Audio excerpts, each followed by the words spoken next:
up your headphones, listen up, you know you love it. Drop the facade. Like the Dark Knight detective, they've got some perspective. They're a pure crime fighting collective. It's the Bat Pod.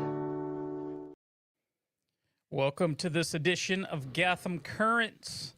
My name is Bill Beer, and joining me as always, John Coos. Nightwing. Nightwing, how you doing? Apparently. Good. Real good. We got, are you okay over there? Is everything okay? I know we had some technical difficulties. Well, shame on me for thinking my computer wanted to do some minor update. It looked like it had uploaded a whole or downloaded a whole operating system. It took an hour. So I think I must have accidentally said yes to Windows 11 or whatever number they're on. Anyway, Fun. we're good now. We're good. Yeah, we're here. We got a heck of a show. We got 5 books tonight. Our first book is Nightwing 122, Absolute Batman number 4, Batman and Robin Year 1 number 4, Two-Face number 2, and Batgirl number 3. The Bat Pod is a spoiler podcast. Please read the comics we're reviewing so you can enjoy the show. All right, let's get into this. Starting with Nightwing. Nightwing 122. Throw that cover up, Bill, and we'll get going here. So this is Nightwing 122, and it is on with the show. Part 4 of Little Circus Boy. Let's talk about the cover real quick. What do you think, Bill? It's a slightly interesting cover. You got Nightwing coming right at us. You got him and the Todds behind. And then you got this Cirque du Sin with a couple of different characters there. Olivia Pierce and this other dude. It's okay. Well, I think we have a name for him, but I'll get into that in a second now. Yeah, it's all right. I don't need to expound on your expert analysis. So the writer is Dan Waters, artist Dexter Soy, letters Wes Abbott, and editor Jessica Burby. Our story opens on the roof of a building in Bloodhaven. The police chief is briefing Mayor Grayson Lynn, Nightwing's half-sister, on the gang war and the crime spree in Bloodhaven, and that is being knocked out by the Bloodhaven PD with the help of high-tech weapons supplied by the Spheric Corporation. Nightwing appears, explaining the police killed one of the teddies, a gang of teenagers who wear papier-mâché heads of cute teddy bears. He also explains that the Spheric CEO, Olivia Pierce, is manipulating everyone and that he has a history with her. And then we go into a flashback, back when we find a young Dick Grayson as Robin with Batman at a place called Cirque du Sin. They start walking through the fun house when Robin is attacked from behind by a masked blonde dressed as a majorette. She calls herself Columbina. They have a acrobat game of cat and mouse filled with pithy banter, along which she invites Robin to join her and her troupe of circus freaks. Robin suddenly is mesmerized by the sight of the Zanny, the puppet master we have fondly been referring to since this arc started. The Zanny calls Robin Little Circus Boy. Batman shows up to find Robin in a trance. Back to the present. The story is unconvincing for the police chief and the mayor. Not enough meat on the bone to say Olivia Pierce is playing the city. Suddenly, an explosion goes off at the police station. Nightwing chases the perp. It's a Flyboy, the genetically modified gang. Nightwing leaves him for the cops. Then we find Nightwing and Barbara Gordon in the now empty Titans Tower. The Titans are all in Metropolis for the time being. They have a conversation about what's transpired. The story ends with an injured female Flyboy calling Nightwing on the device he gave them when they need help, and she says, "Nightwing, they're going to kill us all." To be continued. So, Bill, what do you think here? What do you think? So we get a little more details here about what's going on. Mm-hmm. We open, as you said, you open up there on the top of police headquarters or something. You always want to say police headquarters because of Batman and that sort of thing. Yeah. Well, I think it's just a regular building. I don't know. Well, maybe it's a police headquarters, but the police headquarters is just a couple blocks away, but blew up. So I don't know where they were. But anyway, go on. No, they catch you up exactly what's going on here. You know, we had a cliffhanger last issue. He knows exactly who this woman, Olivia Pierce, is. We don't know at this point, but I think it's a good dynamic between these three because Maggie Sawyer is the commissioner, which I'd like to see more of her in this book. Yeah. Just because the dynamic of the commissioner and how he's related to the mayor. I've been enjoying this book so far. I have lots of questions. I got some questions too, but let's hear some of yours. Well, first of all, we get to meet this Cirque du Sin, and they're just basically a bunch of carnival-likes, carnies, or I don't know what you it's like an called. old circus with the word freaks is so un-PC, but that's what they would have been called in the past. You got the tall man, the strong man, or whatever. You got a collection of sideshow characters. Let's just call them that, right? Well, yeah, and here's something interesting, because at one point, Robin meets up with this Columbina. Right. Columbina? Is that how you say her name? I would say Columbina. Yeah. And he mentions, you get your name from the Commedia dell'arte. Mm-hmm. He says clown, but looking that up, it was the Commedia dell'arte was an early form of professional theater originating from the Italian theater and was popular in Europe between 16th and 18th century. And in English, it's converted, called Italian comedy. So they're like this comedy show, per se, with these freaks or whatever you want to call them. Yeah. So you're saying not a strong thread between the historical... No, I don't think so, because Batman goes up against, these guys, and they look like they're going to be formidable, but no, not at all. Right. Well, yeah, my question regarding the Cirque du Sin, and I obviously read this at least twice, it didn't really say, like, what do they do? Is it just to kill people?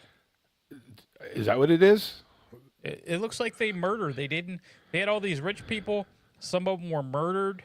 They didn't take anything. Right. From the okay, fair enough. But what's are they like? They're not Robin Hood type characters if they're not taking anything. No, Are they? It doesn't seem that way. They just don't like the rich, I guess. Okay, all right. And then you got this. You got two things happening here. You have Robin who's hallucinating. Right. Because the first time he hallucinates when he grabs the trapeze stick or bar or whatever you want to call it, and it looks like a bone with some kind of, I don't know if it's flesh on it or not, and he goes, "Oh, gross." Yeah, like, was there gum or slime? I don't know. Whatever. Yeah, I mean, well, just to go back a little bit, like, I wasn't convinced, like, that Colin Bean has pitched to Robin to join them and have any, like, grounding for Robin to do it. Like, why would he say yes? Like, okay, you're bad guys. I want to be a bad guy now, or something.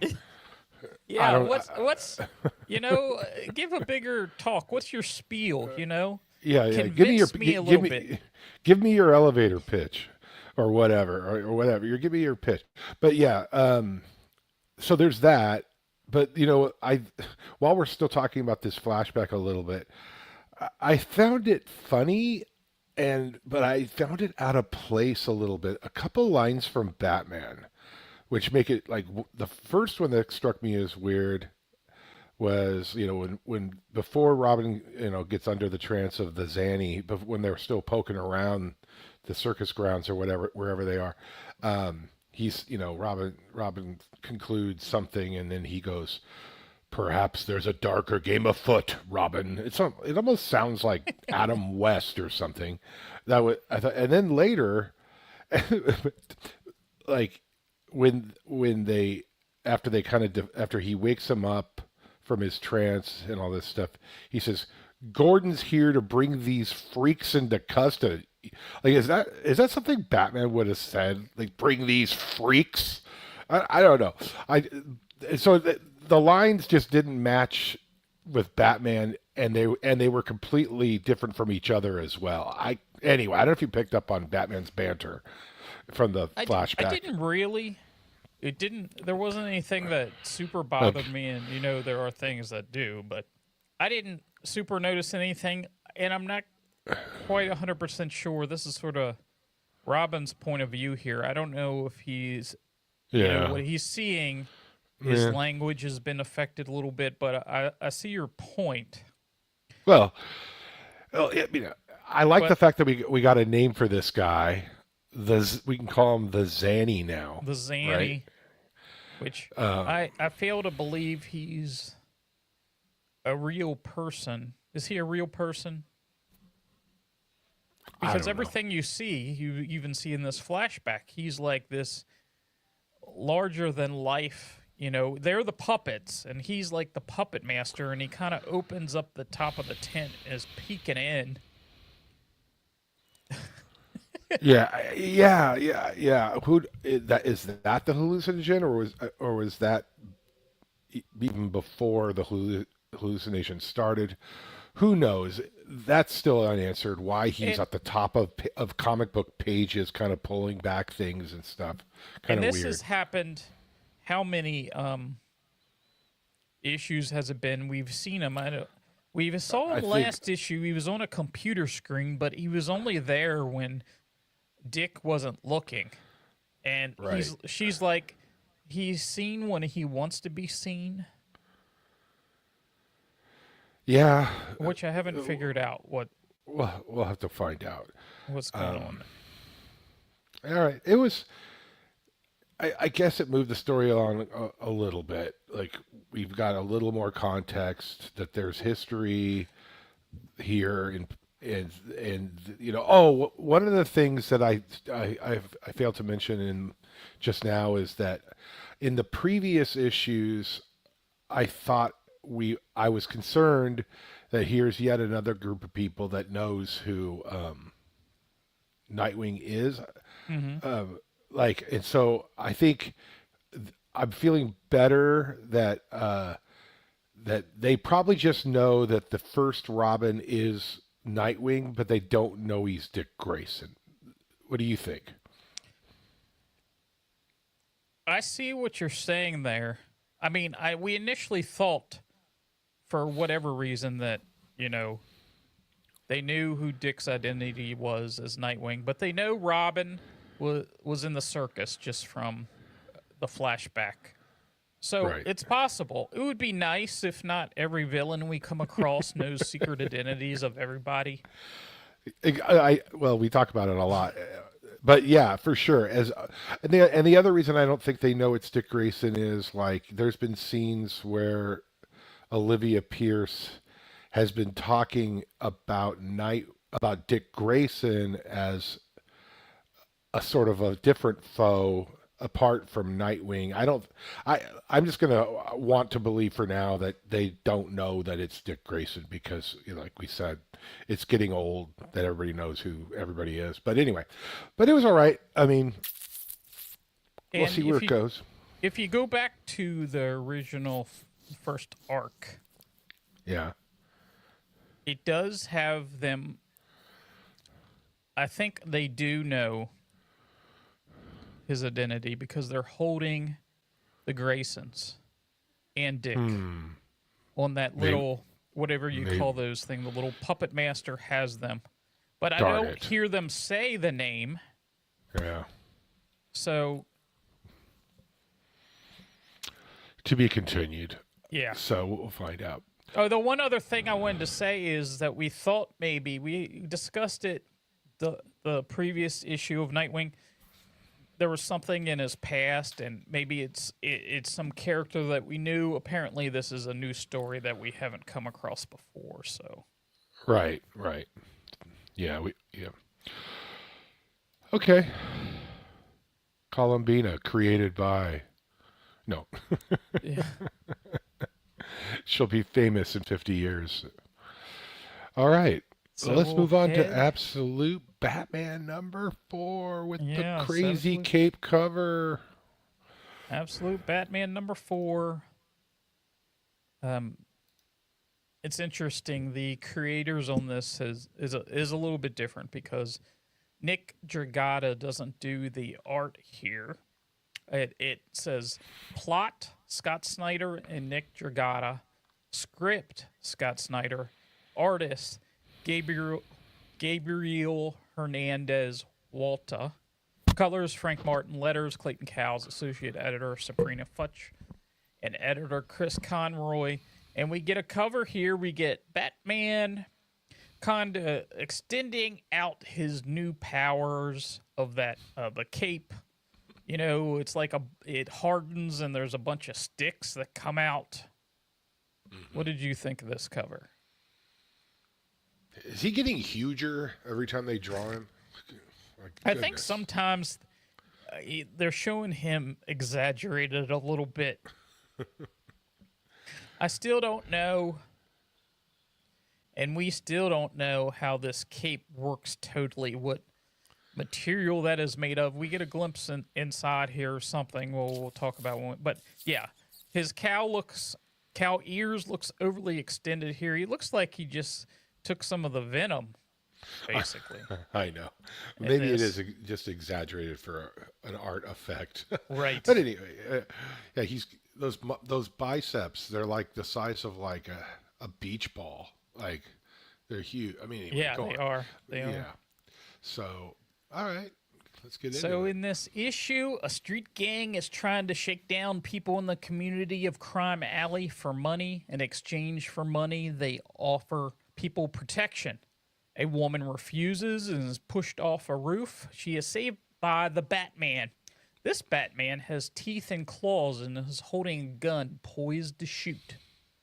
Cut to an older flashback of Bruce with his father. Bruce tells him he is focusing on his project on bats. Bruce throws out the makeup and the teeth and refuses to use the gun. Bruce is working on building a Batman to be bigger while tracking the 10 Thieves gang. The gang is backed by the Maroney and Falcone families. Batman tracks one of the shipments and flips an 18-wheeler with a little hyper-powered remote-control Batmobile. In an older flashback again, Thomas tells young Bruce that he wanted to be a doctor after his father died of a heart attack, and he applied to med school. He and Martha discovered they were pregnant, so he became a teacher, but he always wondered, in another life, did he become a doctor?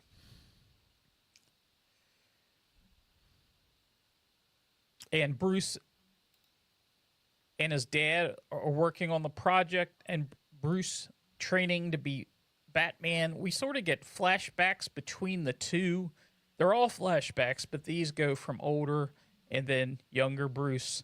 In the courthouse, Bruce tells Chill that he hates him and doesn't care what happens to him. The issue ends with Bruce finally realizing his vision of what he wants Batman to be, and him meeting Joe Chill at the prison phones because Chill wants to talk to Bruce. So, I didn't know that this issue, even though I'm up on the solicits and that sort of thing, I didn't realize that her story wasn't going to continue in this issue, and it was all a flashback, which is not bad. But I was a little disappointed because after that cliffhanger last issue where he might take this deal with the Black Mask, I was really curious where that was going. So, but this is interesting because we get more details about Bruce and his father. We get how Batman started out, which one of the first flashbacks we get him, he almost looks like Dracula with red eyes and fangs. And what did you think of his first appearance here? It took me a second to realize whether this was Bruce Wayne or something from the past or Right. something, but then that sort of solves itself because he's trying new things, and it's weird. Like, I liked it, but the art is fine. I'm fine with the art, but because I think it's deliberately drawn kind of with less definition. There's something about the way he looks in a couple of the panels that reminds me of something from the past, and I couldn't find anything. Like, was there a time where Batman in our reality, not our reality, but I don't know, Earth One, Earth Prime, whatever you want to call it, was ever, in the early days, Golden Age, tried to mimic a bat to the extent of adding fangs or something? Is this a throwback I don't to think something? so. The fangs were ever added. I could be wrong, but I don't recall wearing fangs or any kind of, contact lenses to change the colors of eyes. I don't remember that. I remember, the cape was sort of like wings in the beginning, Yeah, but yeah. nothing quite like this. But I could Yeah. see how this would translate because in some of the flashbacks, he's so enthralled with these bats that bats have created who he is just because he was stuck in that little bat building when his father was killed and the terrorist was attacking everybody. And I think I know what I'm thinking of. I'm thinking of images in stories where Batman's new on the scene, even especially Golden Age kind of themed stories, when like there's an artist rendition because there's no photographs of him yet. I think some of those in the past have misinterpreted him as kind of more like vampire-ish than yeah, he like really a Dracula or was. something. Yeah, Yeah, like and news so articles and that sort of thing. yeah, Yeah. but with like an artist sketch, and I know jumping forward just a little bit because, but it's cool that let's just stay on the theme of these costumes he's trying out. This second one is more like everything we're very familiar with. There's no Yes. major deviations of the costume. He's got the utility belt. He's got Same bat. this bat symbol Mm-hmm. on his chest, and I kind of like what Snyder's doing here because he's kind of saying that he's rejected this one because it wasn't effective enough, and it's kind of throwing shade a little bit on the Batman we know and love in a weird way. I, I, I'm not saying it's good or bad. No, I am. I thought it was cool. I thought it was cool that he's rejecting the Batman costume that we are so familiar with. I thought it's just interesting. I don't know if you paused on that or not. I mean, he tried a few different costumes here. The one like Right. Dracula or vampire didn't really work for him. Right. He wants to instill fear, and I guess it's just experimenting with what he has. Right. Right. I Yeah. find it really interesting, when he's looking, he's standing in front of this, almost looks like shoulder pads. Because he says I should be intimidating, but even more so, like scary, and it should be more adaptable than ever. And then at the bottom of that page, you see this thing on his hand that it looks like he's testing the bat thumb, he calls it. But it's like ejecting these little, almost like a whip. But these whips can get hard, like he can stand on with his arms there like stilts. Uh-huh. This is Yeah. related something to the whole costume, the whole, you know, not the whole costume, but the whole cape, because Uh-huh. we get the cape can do all these crazy things, and it has something to do with this. Yeah. No, and yeah. No, I thought that was kind of cool. Like maybe he's leading up to explaining the cape, and it also has to do with this backstory um, of him constructing this changeable bridge project that he's got in school. Hmm. That it's modifiable, and I thought that was really interesting. So let's go into that real quick on the dad. We learn which that Thomas Wayne curbed his medical schooling because he needed to put food on the table because they had, Martha and him had a son, and he was in the middle of med school, and he shifts gears and takes a job as a teacher, and then Bruce initially is feeling like, as some kids might, if they heard this story, like it's my fault you're not a doctor, and then Thomas Wayne kind of lets him out, like, no, no, no, no, no, like, no, I'm super happy being a teacher and all this other stuff. But I thought that was an interesting twist, uh, that it kind of adds I can't imagine telling my kid anything like that, even if you're trying to make it sound like everything worked out the way it was supposed to. It was like, hey, I was gonna follow my dream, but I couldn't because you were born. What'd you Yeah, think that about doesn't that? sound the greatest. But But the one question that I had, when we first started this series, and it's like we learned a bunch of things about Bruce and his family and that sort of thing, and his father wasn't a doctor, he was a teacher, and it's like that's a pretty big swerve. I wonder what happened down the line that changed that. And they explain that we get to the fourth issue here, and it sort of explains why that happened, which makes total sense. I mean, it's very realistic the way that happened. So it doesn't make me think, well, he's supposed to be a doctor. no, I know. No, it's fine. I'm cool with it. Um, yeah, I thought the issue was good to provide some um, really in-depth background on the whole thing and the whole Joe Chill dynamic, and sort of leading us along on the technology he's developing to you know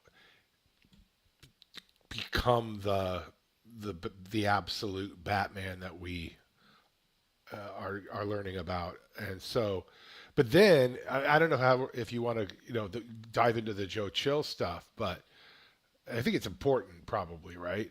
Well, Um, yeah, they give him an opportunity. This is young Bruce. Give him an opportunity to say something right. to And Joe Chill, and he's basically like, I know Mr. Chill gets a statement today. Before I wanted to say something because I had a moment to think about it,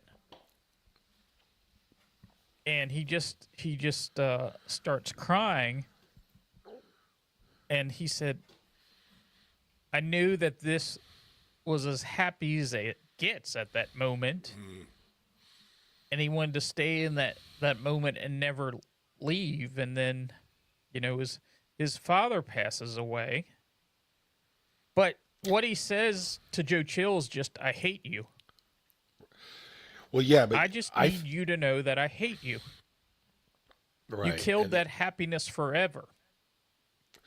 that was super powerful. I mean, Yeah. think about what he's saying is, he in the moment before the incident at the zoo happened, young Bruce was actually self-aware enough to know that life's not going to get any happier than this, which is really, now, if that's true, that a kid would have that kind of forethought, um, great. But, or maybe he's just kind of Maybe it's recreating that. post, You know, but he had still, time to think about but this. it's kind of true, right? Like even for everybody, right? Because when you're 5, 6, 7, whether you're poor, rich, well, actually, you know, especially if you're poor, like uh, if you're happy, you're happy, and then real life starts happening, or you're cognizant of real life happening. Like when you're 7, 8, 9, all of a sudden you see your parents maybe struggling with the bills, and your innocence starts to get lost in a lot. But he's saying that he knew at the moment in time. He goes, guys, life isn't going to get any happier than this. And then boom, that came true with you know, his dad dying. And then so Bruce doesn't want to hear in court what Joe Chill has to say, so he says his piece, leaves, and then we find out at the end, you know, sort of grown up Bruce Wayne, he's already playing Batman.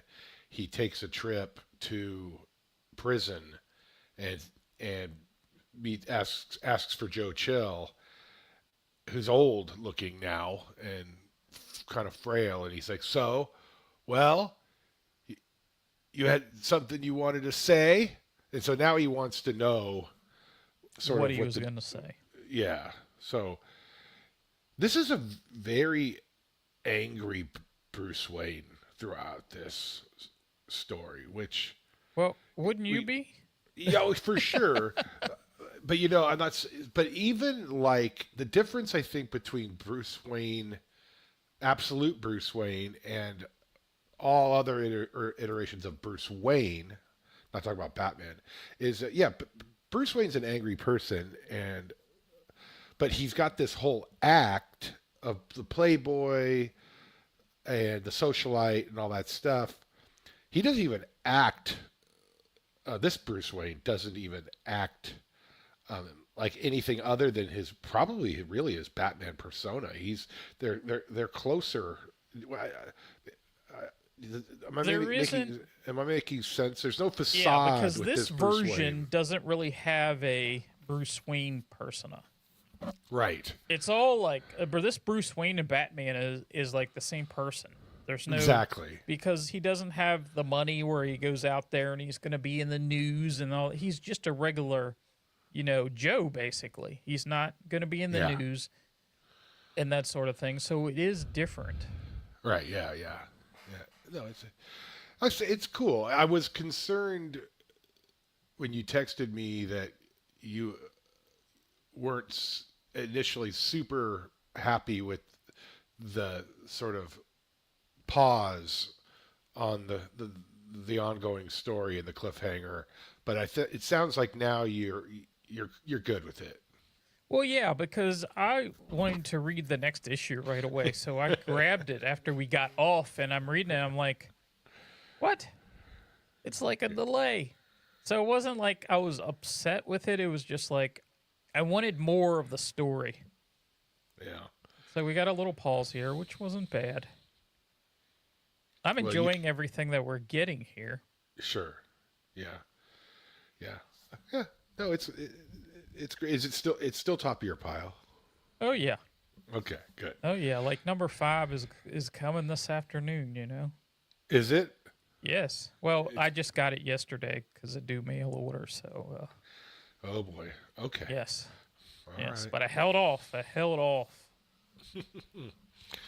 All right. Well, let's move on to what are we moving on? Batman and Robin Year One. Yep. Okay. Throw up that cover. Let me see. Batman and Robin Year One. Sorry, I gotta get my stuff here. There's no subtitle to this. It's just Batman and Robin Year One. Writer Mark Waid, artist Chris Samney, colorist Mateus Lopez, letters Caton Clowes with Chris Samney, and editor Andrew Marino. Another great cover. They've all been great. These could all be posters, man. You know. Oh, especially this. I really like this one. You know, they're standing in front of the bat symbol, signal, not symbol, but they're standing in front of the bat signal. The Batman and Robin up the top is surrounded in like a purple Yeah. And the way that he's in the dark and sort of in the light from behind, Robin's costume is like a reddish purple to it. Yeah. Yeah. So I do like that contrast in colors there. And Robin's facial expression, he looks annoyed, a Yes, little he annoyed. does. He looks annoyed. These are all great covers. So let's get Oh, into yeah, it. absolutely. So we last left Batman and Robin at sea. They were on a cargo ship dealing with gangsters and Two-Face. Batman fell into the ocean, seemingly pinned under a shipping container at the bottom of the ocean. Our story opens with Robin jumping into the water. He swims down to find Batman struggling to get his foot free from under the container. Robin shines a bat light on the scene. Batman uses a piece of rebar to pry his foot free, and as he's doing so, he motions for Robin to go back to the surface. Robin looks sad and deflated with that instruction. At the surface, Batman admonishes Robin for going in after him, but then says the flashlight was helpful. As they climb into the Batboat, Batman says he's frustrated that he's on his heels when it comes to this new mobster in town. Robin reminds him that Two-Face blurted out his name, Grimaldi. We switch to a rooftop where General Grimaldi is monologuing to his crippled and apparently mute wheelchair-bound father. He's droning on about how strong he is as a crime lord and how weak his father was. He even puts the wheelchair out over the ledge a bit, to show a helpless old cripple how strong he is, I guess. Anyway, we move to a daytime scene at Wayne Manor where social worker Laura Lynn is paying a surprise visit to check up on Dick Grayson's well-being. Alfred has to stall as Batman and Robin are just getting back from the previous night's adventures. Bruce changes into workout clothes to play off that he was just doing that. And she asks where Dick is, and Bruce explains that he's a late riser. She immediately questions what is keeping him up late at night. Dick has been changing into his clothes, and he didn't know that Bruce said that he was just waking up, so Alfred runs to implore Dick to put on some PJs and act tired. She asks Dick how things are going, and he explains that he has learned a lot about Gotham and mentions crime statistics. This annoys Bruce. Miss Lynn tells Bruce that Dick needs more sleep because tomorrow is a new day. Dick picks up on this and asks Bruce about what's so special about tomorrow. Well, you guessed it, fair readers. Dick has to go to school. That night, Batman confronts Grimaldi in his office, basically telling him to scram from Gotham. He fights his way out of the building, thugs and whatnot taking him on, stairwells, whatever. And then the story ends with Alfred dropping Dick off at school. All right. Bill? So yeah, I really have been enjoying this. Mark Waid and Chris Samney, because they're plotting this together. The story has been just nothing more than fantastic. We get this cliffhanger from last issue. We wondered how that was gonna work out, and Robin goes in to save him, but Batman sort of berates him afterwards. A little bit. I would have saved myself. What were you thinking? You could have drowned. Yeah, I like that, but I also saw a glimpse. I'm not sure if it was a big glimpse, but it was a subtle glimpse of Batman maybe catching himself based on the previous issue or two, where Alfred admonished him about about being there for Dick and stuff, and he says, but the flashlight was handy, and for Batman, that's high praise kind of at this point. He's not always good. He's never been really good with calling out praise real time with his colleagues, his sidekicks or whatever.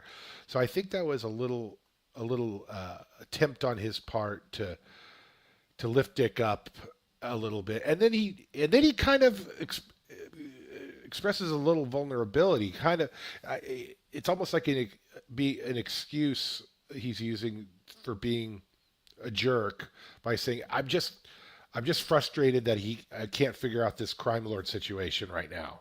And so I thought that was really, I thought that was cool, and I thought the story flowed really well. I mean, that whole scene with her showing up, the social worker at the house the next morning, and it was cool. Like I almost felt like I could see this cartoon almost of this, like, simultaneously she's at the front door, bat boats coming in through the whatever subterranean tunnel. Uh, at the same time, Alfred has to stall. I love that whole scene was so cool. Like I could visualize it like playing out on a screen. I don't know. What did you think of that whole scene? Yeah, I really like that. Alfred almost gives it away and says, "You're here really early." And she's like, "Yeah, I've been here a few times and nobody's ever home, so I thought I'd come early." And they said, "They're just," and he stops himself. They're still upstairs. And he presses this little button, which I thought was cool, that lets them listen in from the Batcave. Yeah, that was cool. Yeah, and they can hear what she's saying. So he pops out and went for a walk. Well, he's sweating from a walk. Is he not in shape? And as soon as he starts talking to her, she's like, "You charmed me the last time. Where did that get you?" Yeah, I know. He wants to know how's he spending his nights. And then Alfred runs up there and like, "Get your pajamas on." And he's like, "I'm already dressed." Yeah, I know. That was so cool. Yeah, and they brought him down, and he's yawning, fake yawns, of course, that he's so tired. And it's like, know. "Well, how late are That you was a- staying up? What's that?" This whole scene was pretty great. That panel with him yawning was priceless. Yes. And then he just can't help himself. He can't help dig on and get under Bruce's skin. He does it on Yeah. purpose, where he's Right. like, I've learned a lot about Gotham, and the crime rate's really high, and this and that, and it's just, in Bruce's face is just like counting He's counting the stern. 10 in his head. Right. He's Like, looking right at him where she can't see him, and he's giving him this stern look. yeah, super super cool. But yeah, and then the Grimaldi thing and all that, it's fine. I mean, I don't know where all that's going. In some ways, you go I ahead. really like that scene. Which one? The scene where Grimaldi takes his father out to the roof. I'm not. You liked it because why? You're cruel and sadistic like him. No. Because we haven't got anything on Grimaldi. True. We haven't got much of anything. He arrived in the town basically, and Two-Face was working with him a little bit, but we really haven't got. And he's starting this mob war, but he takes him up here, his father, to the building, and we don't know what condition his father's in, but he doesn't appear to be talking too much. He probably had a stroke or something. I mean, he's Right, I would imagine. And then he takes him up there and he said, "This is what failure looks like." No, he says, "I wish to show you what failure looks like." And where they were from Miami. And he says, "Miami never was going to completely yours. Mama told you that." Says you had the resources, but you was hungry for power, and you were loud, like with a big stick. He says a good general controls firmly but quietly. And he says failure was conquering a fraction of Miami. Success is taking all of this. And unlike you, Father, I'm a winner. As he's tipping him over the edge, and he does tell him, "I'm not going to drop you." He says, "I want you to see when I succeed, or what a success I've become." He really is a monster. He is, and I hope that they don't. Now that they've done this, I hope they don't just leave it at that, because, okay, fine. You might have a father that you don't entirely respect for whatever reasons, but to torment him, I hope there's more discovered from more flashbacks or monologues or something for him to be this cruel to his father. It's, I don't know. We'll see. I mean, but the Grimaldi character, when he's interfacing with Batman. I mean, did you get anything out of that other than Batman say leave town? I mean, Yeah, well, I thought it was cool the way Batman kind of snuck in. yeah, that was He had cool. this box of bats that he brought in, Yeah, yeah, and he basically tells him, yeah, to leave town. He basically said, General Anthony Grimaldi, U.S. Army Intelligence, dishonorable discharge, not surprising. And he basically tells him, you're going to leave. And the biggest thing that I got out of this, he underestimated. He thought coming to Gotham was going to be easy. This Bat character wasn't going to be a big deal. He could get him out of the way. yeah.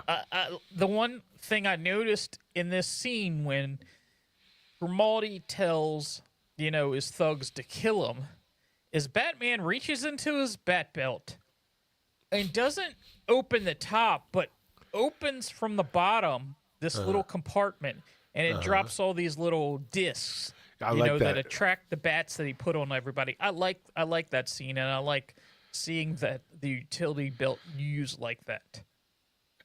Oh yeah, it makes perfect sense that if you're with using gravity as your friend, that you would pop something and it would drop out of the belt versus have to pull it out of the belt from the top. I thought that was a cool detail, and I love those. I was going to mention, if you didn't, that the bat, those little things that he placed on the guys must have had screaming sonar. Yeah. Because I just thought that was really clever and almost like some of the stuff that happens in comic books, as you may know, you have to do a lot of suspend your disbelief. That seems like something that could be actually real. Like, Well, I think if you went to the trouble of bringing the bats, they would be attracted to some high pitched sonar thing that we can't hear. If you think about this, I think this is a direct shout out to Frank Miller's Year One, because if you recall, when he was in that building and he tried to escape, he touched the little signal on his boot that sent the bats in, and that's how he escaped. And basically, he used the bats to enter and escape, which I really liked. And that scene where he's jumping off the roof, with his cape fully extended, I like that a lot. It's real small. Too bad it wasn't like blown up and in more detail, but I like that a lot. I probably haven't read that in 20 years. I need to read that again. So I completely forgot that kind of detail from Batman Year One. But it makes perfect sense that Mark Waid would go to that. That makes perfect sense. So. Definitely. And then, Grimaldi's saying here at the end, he's saying, this isn't your guy's fault. This was on me because I underestimated the bat and that sort of thing. And as he's given this speech, it sort of blends into Robin in his first day of school, or, school since he's moved in with Bruce and Alfred. And the end of his Grimaldi's conversation, he says, there is no prison that can hold him on earth that can hold him for a man that's determined enough. And then you're looking at Dick Grayson in his face that he's headed to school, and it's sort of kind of, you get that same thing, he doesn't want to go to school. He wants to escape. This is like a prison. Mm-hmm. So it ended like that. I really like that. No, I like everything about it. Do we know how long this is? Because it's 12 issues. League of Comic Geeks. Oh, it's 12. Okay, cool. Yeah, I'm pretty sure. Good. Well, that's okay. Good, because they only have like solicit type stuff out for I think 5 and 6 maybe. But okay, good. All right, on. Yeah, all right, let's move on. That was a good issue. What do we got? Yeah, it was a good issue. What do we got next? We're gonna have some Two-Face. Two-Face, yeah. Which, it's fun. Go. Yeah, basically, the first issue we didn't know what we were getting into.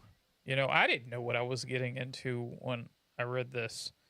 So, Our next issue is Two-Face #2. Your writer, Christian Ward. Artist, Fabio Veras.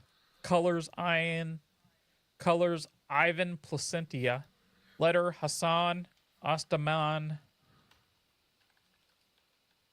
Athanu. And I know I butchered that name. Apologies. Cover, Baltimore Reviews. Associated editor, Jessica Burby. And editor, Rob Levin.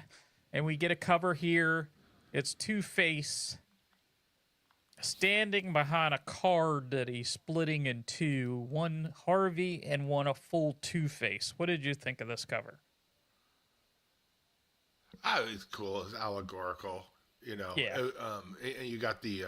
I think that might be that. What is that courtroom called? The White Church or something? Yeah, the White Church behind him.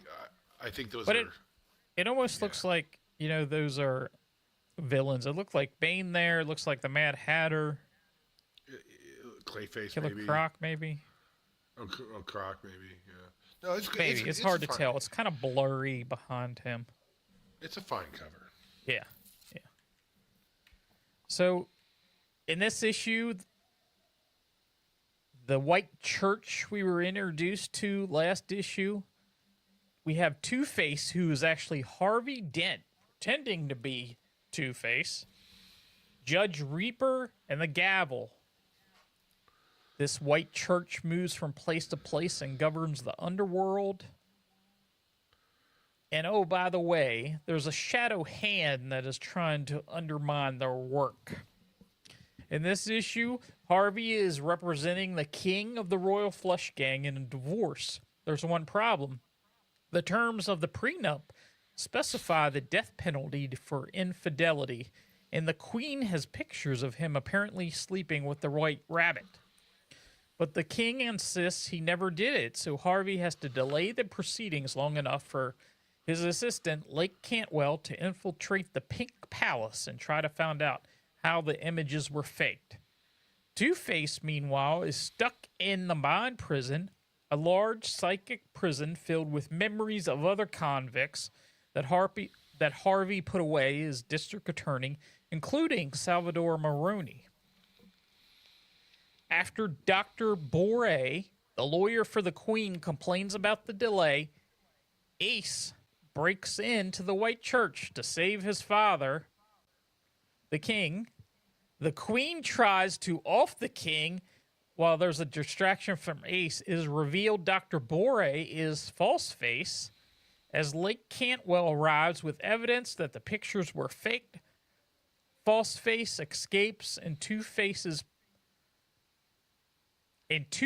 plans his escape from the mind prison as we meet the warden, and our issue ends with the Shadow Hand and his associates revealed.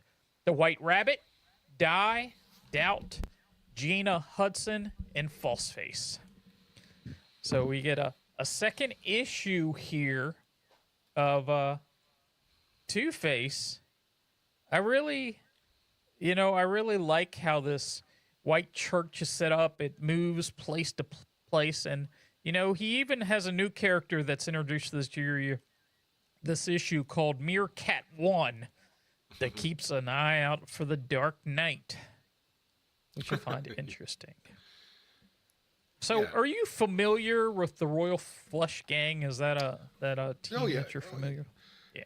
Yeah, I not this iteration with these African American versions, but I'm sure it's the same dynamic. Yeah, it's Ace through 10, King's the leader. Usually Ace, in a lot of my reading, has been an android.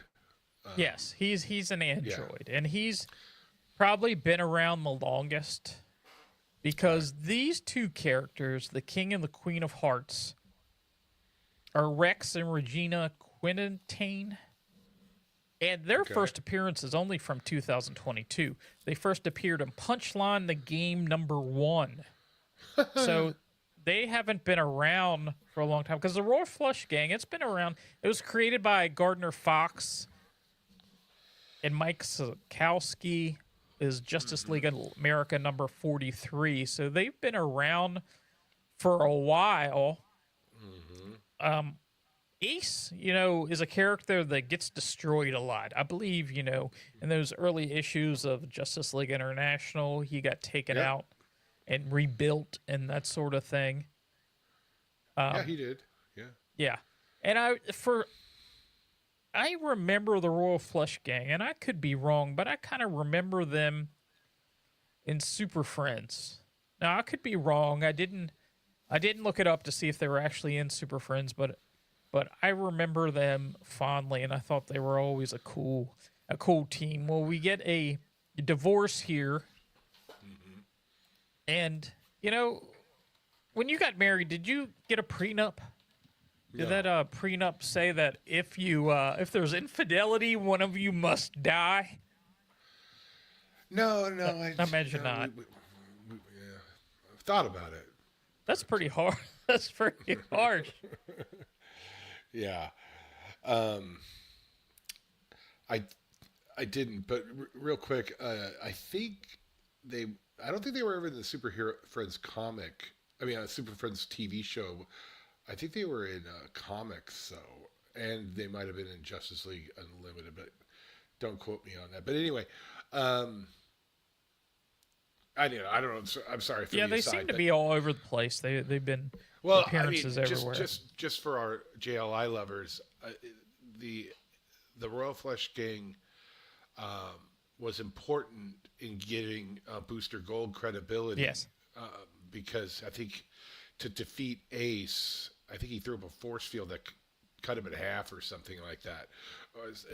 But anyway, no. But this whole thing about Harvey,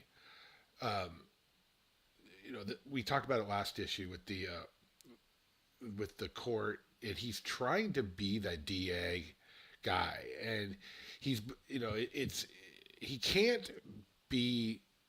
The Harvey side of him really wishes he could be the DA again, but this is the best he's got right now, is settling these disputes between these villains. But he wants to get to the truth, right? Because he believes in this justice, as weird as it is. I find that really cool.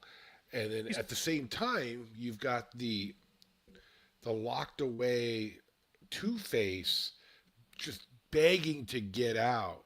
I find that back and forth very intriguing, and I like the way it's being presented in the book. I like that a lot too. It feels like this Harvey, is trying to make up for past indiscretions by, he's done bad things. He's a villain, but he's trying to at least do something good here, try to make up for some of that. And he's trying to keep the Two-Face side of his personality at bay. And I like how that is. I like this little mind prison. Yeah. That's super interesting. He has Salvador Maroni that basically created Two-Face. They're in prison. And when they're having a conversation, he's like, this is sort of my background as far as chess goes, but, you might be just inventing that because I'm just a memory to make me more exciting. Yeah, exactly. It's a lot of psychosis going on in that head, So, for sure. Before we get too far, Yeah. we had a comment that I'll show because I think it's kind of funny. And you know how we were talking about the the king and the queen had a prenup, and saying that if one of them had infidelity, that they would die. Well, here's our comment. My wife made a comment and said I should have. Laugh out loud. Well, What is that saying? I don't know. You better be careful. Nothing to But worry about. Nothing to worry about. What I wish I had a prenup on was that at no point in the future will you ever demand that I get rid of all or a portion of my comic collection. Oh, there you go. That would have been a good one. Yeah. Because Very the good 21 long boxes in the garage are under scrutiny right now. Oh, So any yeah, let's talk about this. What did you call? What I didn't catch her name. Harvey's little helper. What's her name again? Lake Cantwell. Lake Cantwell. So so she goes off to try to find out what the deal is with this this photograph or this that's been taken of the White Rabbit getting busy with the King of Hearts, right? And then I guess it's all staged, and she walks in on her and finds the remnants of a costume, a Queen of Hearts costume. What I find interesting, if you're looking at that page, she's got a gun pointed at her with the costume pieces sitting there, and then the White Rabbit jumps off the balcony, and Cantwell tries to shoot her. What if I don't know. I thought that was a bit extreme, didn't you? I don't know. I don't know if you even picked up on it. Yeah, I mean, what was she just trying to? I mean, it looks like she's trying to kill her. I thought that was very, very odd. But, and then we go. And that she's laying there and sitting on a bed, you know, with a costume of. The evidence is right there. Yeah, it's all very strange. But there's something about the White Rabbit. She can split into like a duo damsel kind of person. Is that her? Yeah. Are you familiar with her? Is that? Yeah, not like at the tip of my tongue on her power set. I mean, Yeah. I know I've read her. Her first appearance was when the New 52 came along. They had a Batman book called Batman the Dark Knight. And she was in that book. I wasn't overly impressed with, she can split herself into two people, and they look completely different. One is the White Rabbit is kind of pale looking. But they are actually two people with independent thought and actions that she can split herself into. Okay. But to be honest, she wasn't very thrilling to me. It wasn't anything that exciting. Right. It was almost like having a Playboy bunny in the book, I think. Yeah. Well, it's interesting. I like when they bring back characters. Yeah. So I guess I don't know if there's much more to break down, but this. Yeah, we have False Face, who was posing as this lawyer, and whatever this Shadow Hand was doing, they was trying to get the king killed for whatever reason. They were trying to get Harvey to kill the king. I'm not sure what they were trying to do here exactly. I assume future issues will kind of open over everything. But when it was revealed, the Shadow Hand and all his minions, what did you think about that reveal? Was it like, oh, cool, or I have no idea who any of those guys are. I hardly know who I don't know who I should have looked them up. Did you look them all up? So I did that for you. Thank you. So, False Face, his first appearance was in Batman 113, but he also was a character that appeared on Batman 66, where he would do crimes and have false faces. This apparently is her first appearance. Okay. Doubt, he just appeared a year or so ago. He was in Batman Brave and the Bold number 18, and I actually read that issue yesterday just to see what he was all about. And he can whisper and bend people's mind with a whisper. He made Batman doubt himself and kind of got away from Batman, and then it's all like he got into a trance or whatever. So when he went to attack Doubt again in this story, he covered his mouth with some kind of sealant so he couldn't say anything. And the dude brought out a recorder, with his voice recorder. And then at the end of that story, Batman sort of made him doubt that he was Doubt, basically, with his same recorder, with his voice. He kind of edited it with the Doubt's voice. So that's his only appearance, but he has like snake tattoos on his face. You can't really see too much of it here because they're only in one panel. And of course, we have, the White Rabbit and her counterpart. And then Gina this shadow Hudson. hand, false face, of course, and then this shadow hand that he says, Harvey Dent took everything from me and I plan on returning the favor. So. Yeah, I'm gonna go back and read some more about the White Rabbit. I remember when you mentioned that Batman Dark Knight comic. Yeah. I actually remember liking it. And I love the way it was drawn too. But since we got these White Rabbit, Yeah, David Finch was the artist on that at the beginning. So good, so good.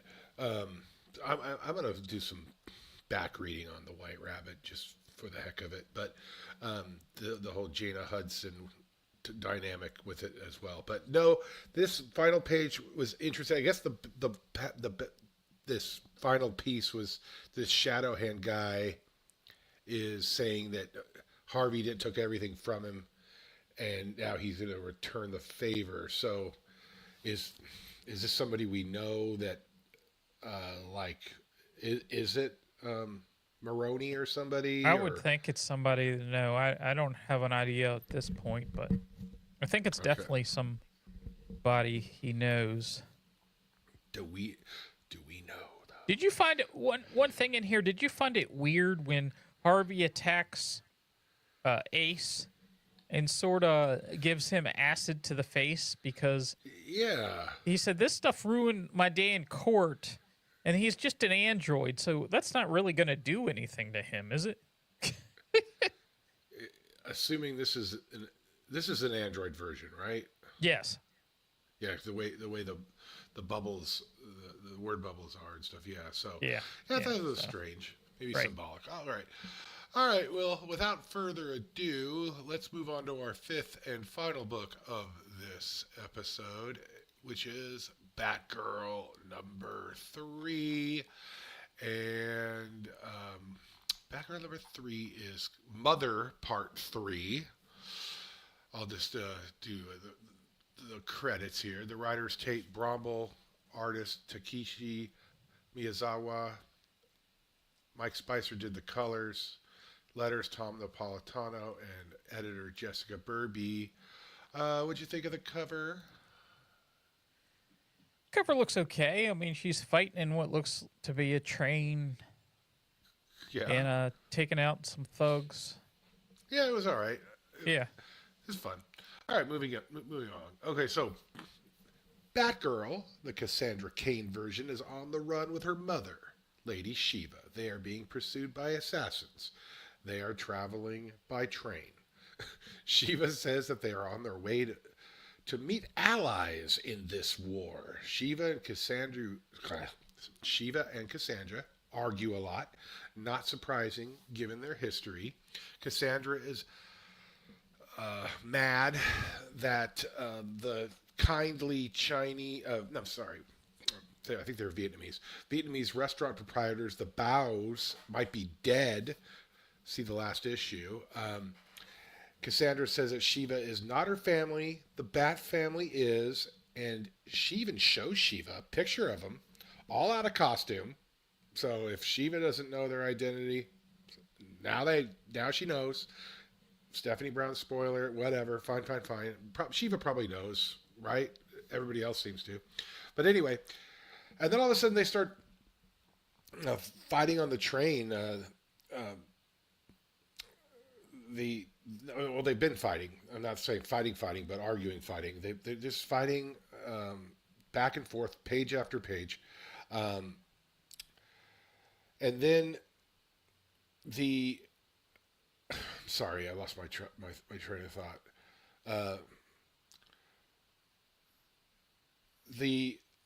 There's all these people on the train, and they kind of look downtrodden and stuff, and then almost like peasants. And Shiva describes them as the allies and the innocents they protect. So there's some people that look kind of more assassin-like, and there's some people that look like they're the huddled masses. Anyway, uh, these people are all the Order of Shiva. Shiva introduces Cassandra as her daughter, and Cassandra quickly puts on her mask to hide her identity. Too late. So, anyway, they introduce this character named Jayish, who's a high priest.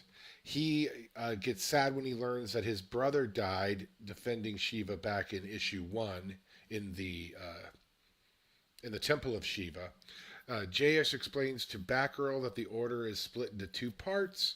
One group are the fighters, called the Destroyers. The other are the healers. They're called the Restorers.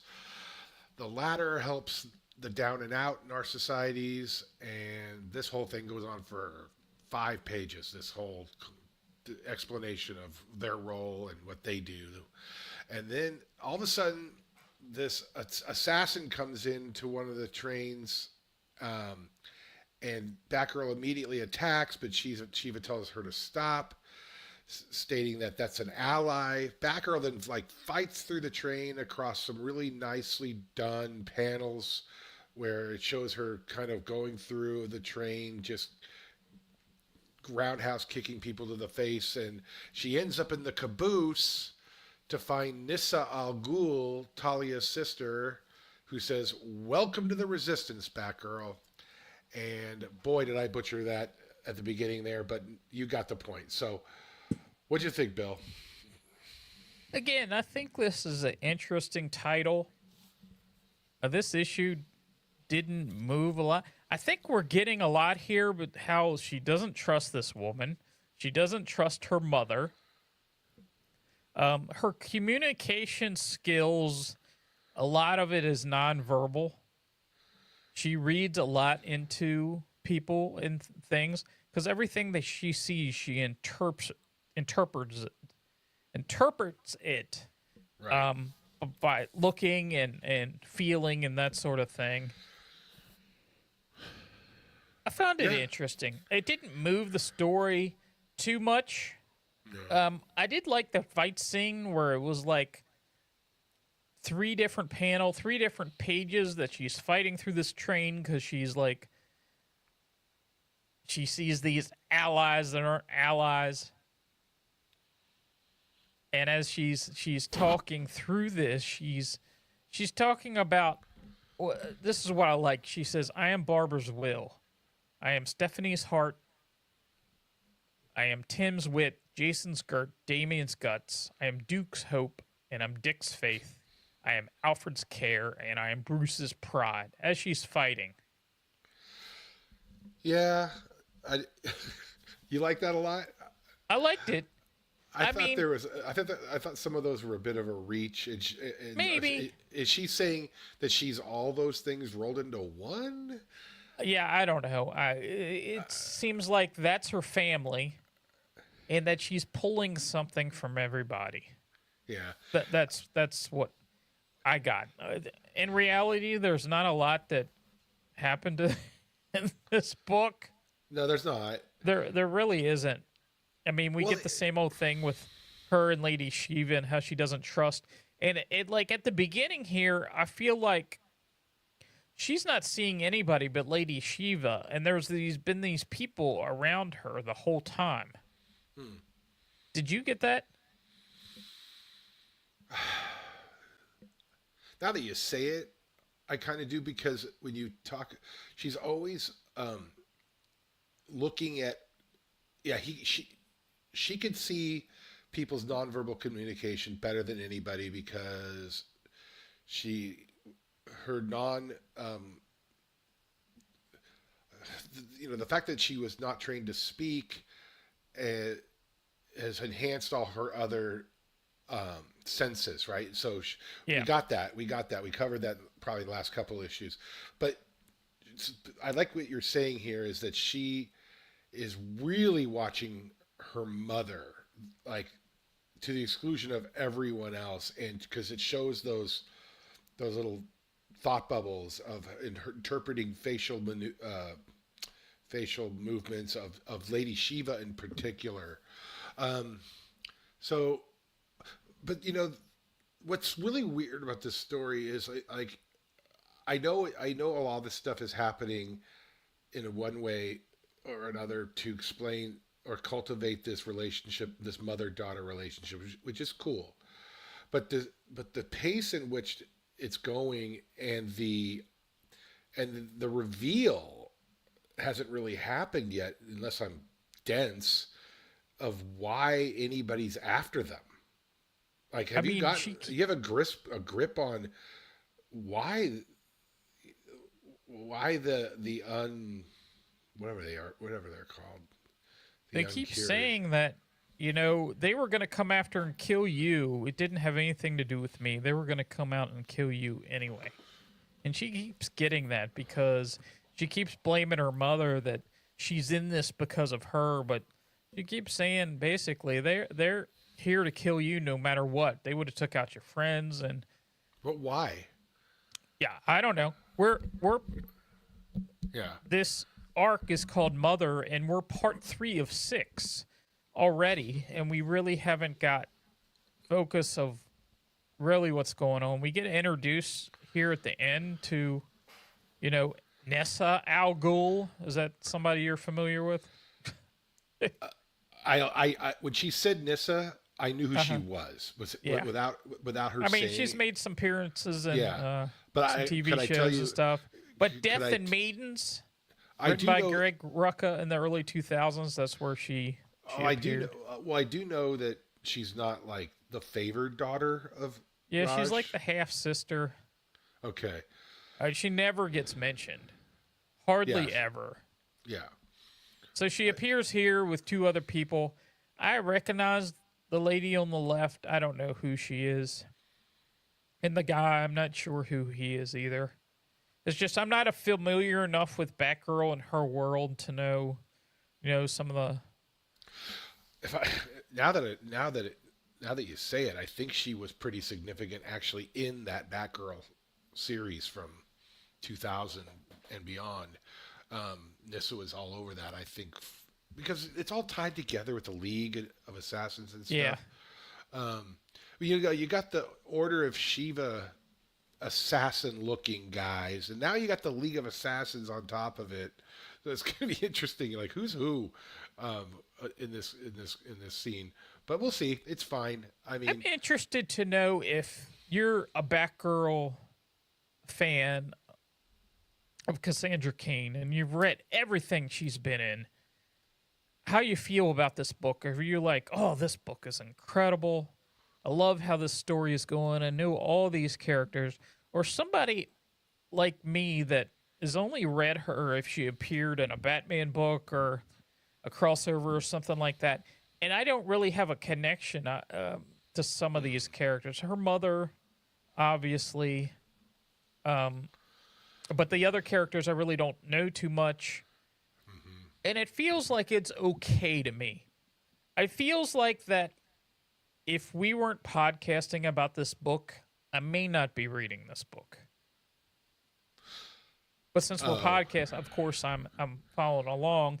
But I'm hoping that we're going to get a real video or something that really gets me going on this book. Because this is probably, and not saying anything bad about this book, for me personally, it's probably lower on my stack just because I don't feel the need to. I don't know. I'm just not feeling it compared to some of the other things that we're reading. You're conjuring up some weird feelings I have about this character, and it makes me want to go back and read that first story again. It was like 5 years worth of stuff, though. It's a big commitment, but I really liked it. What I mean by weird emotions or weird feelings about this character is that when I liked her more when she was kind of mute and kind of distant and hard to penetrate into, like in terms of more, like I liked her more then than when she just became yet another member of the Bat family, and because she was such a hard character, like a hardened character, and yeah, she's been softened up, and that's what they're trying to say is that her family is the Bat family and stuff. But she lost some of her own identity, I think, over time, is what made her kind of unique at the beginning. Like in Birds of Prey. I don't know if are you still reading that? Yes. I like the way they use her in there. I like the way they use her in there with respect to Big Barda. They call her Little Bat and stuff. Oh yeah. But she doesn't have currently, in my opinion, she doesn't have a unique purpose versus like the other Bat family members, because like she used to be depicted as having like Batman having to restrain her from hurting people too much and stuff, and she doesn't and she doesn't do that anymore. So like what makes her special seems to be missing to me. Maybe this book will bring some of that back. I'm not sure if I'm making any sense. No, it makes sense. I'm interested to know, what makes her, what this book is all about, what we're going to find out, what, this adventure is going to reveal. What are we going to get? I really want to read this book and give me a reason to do so. Yeah. The first three issues have been okay to me. They're okay. Yeah. Well, so you're saying that you might not read this book? Which books? I wouldn't read. I probably would have dropped this after 2 issues if I wasn't reading it for this podcast. Since I'm reading it for this podcast, I read the 3rd issue, but it didn't. I don't have a sense of, if I miss this issue, I'm going to be really missing something, or I'm missing reading this. I want to feel that way. I would feel that way about Nightwing. I would feel that way about the Batman books, even the Two-Face book right now. Catwoman, maybe not so much. Catwoman's okay too. I mean, it's not I hate the books, but Batgirl and Catwoman is probably at the bottom, with Catwoman being down there. But I'm not saying it's a bad book. It's just maybe it's not catching me at the moment. Well, we could wrap it up with this little sort of tie a bow around sort of what we're reading stuff. I mean, because of Ultra, I'm pretty much reading everything, good, bad, or ugly. With the exception of, I gave Poison Ivy a shot. I think I commented on here that there's layers upon layers of this ecotourism stuff. It gets boring to me, so I just don't read that one. I don't know if Harley is in continuity. I mean, is it even still? Is that a weekly or? I don't even know. I don't read that. It's still going. It's just I've never been much of a Harley Quinn fan. I liked when she appeared in Batman around 100 or so. They really delve into the anti-hero aspect, and I liked her more that way than the way she's portrayed. But that's not a book that I read either. Well, right now, bottom of my stack of books I'm reading is Flash. So Birds of Prey and Catwoman and Batgirl here are ahead of Flash right now. I don't mean to go out of my way to dump on Flash, but I want the Flash book to be better. So they're not on the bottom for me right now. These books. All the Absolute books are up there. The Absolute books are very good right now. Yeah.